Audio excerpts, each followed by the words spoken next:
the fact the philosopher may lead a philosophical life, or to put it in other words, the fact that the philosopher may live a good life, this what distinguishes the philosopher from the sophist.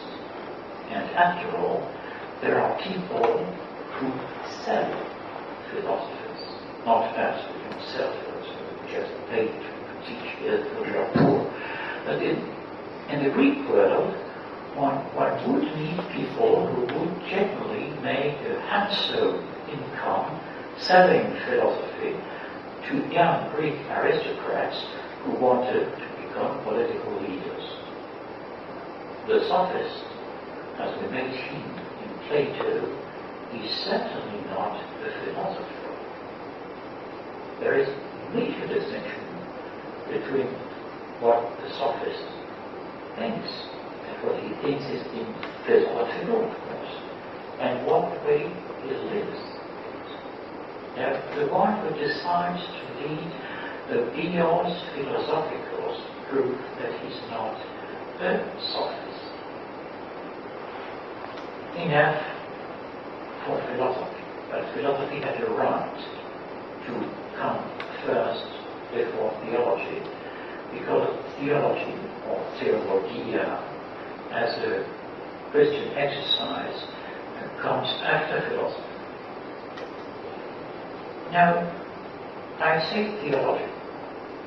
I'm wrong.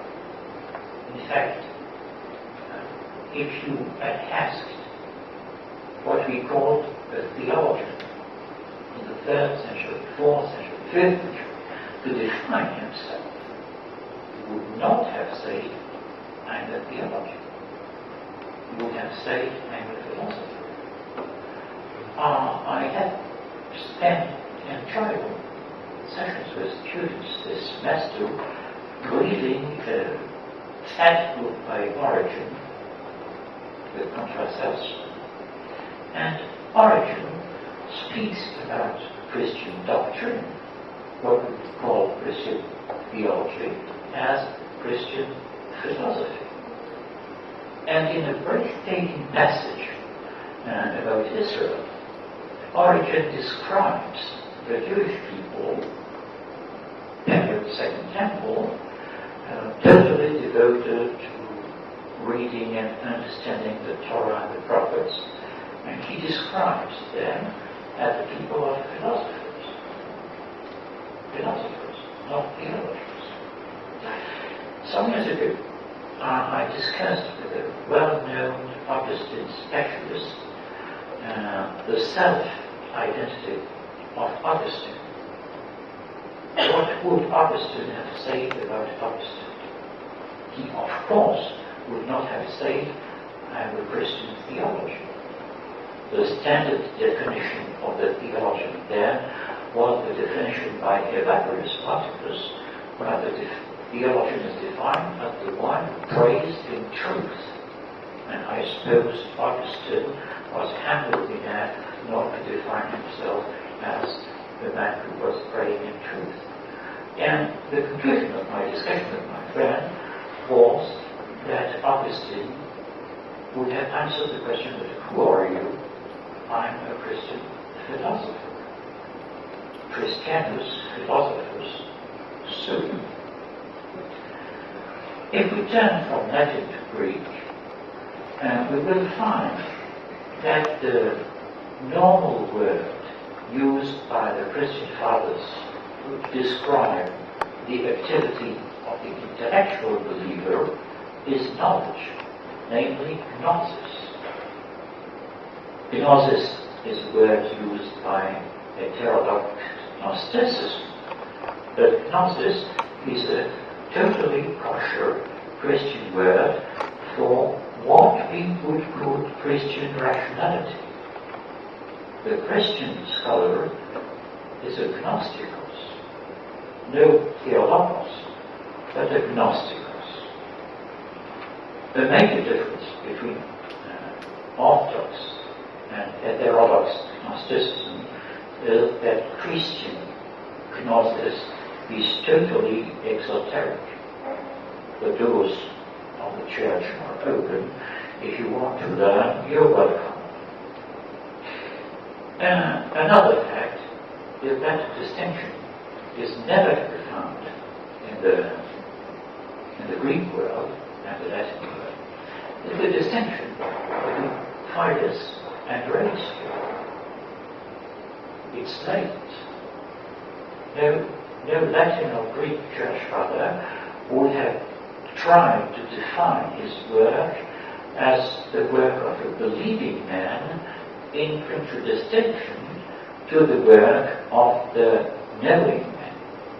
Believing man is potentially a knowing man. And being potentially a knowing man, he is potentially a philosopher. Which allows Origen, I was speaking about a few minutes ago, to call all philosophers to Christianity, but not to call them from, to live together philosophy and to make theology their own, but simply to turn from one philosophy to a better one. Christianity just claims to be the best philosophy available in the market. An addendum is that, of course, I'm speaking of a period where the distinction between natural and supernatural doesn't exist. Nobody says to Origen or Augustine, well, listen, here is a supernatural event called the act of faith, and what faithful man knows is on another level than what unfaithful man knows. No. There is no two stories theory of knowledge. And of course, one finds no two-truth theory will meet the two-truth theory, which has never existed.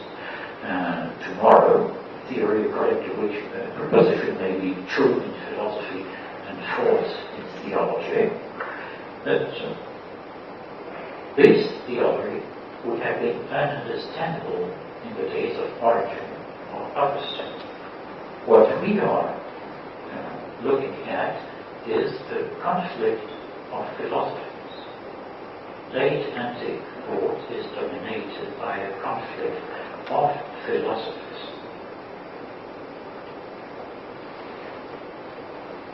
One would do a mistake believing that the Christian logos, or the Christian philosophy,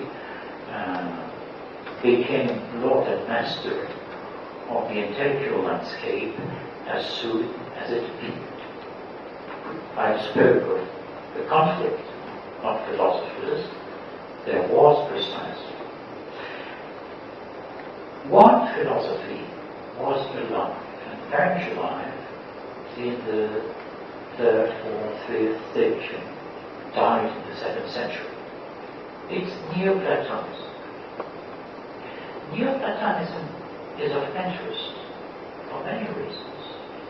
For one reason here, it's a philosophy which was also a religion. The Neoplatonism starts roughly with the publication of Plotinus by Porphyry in 300 odd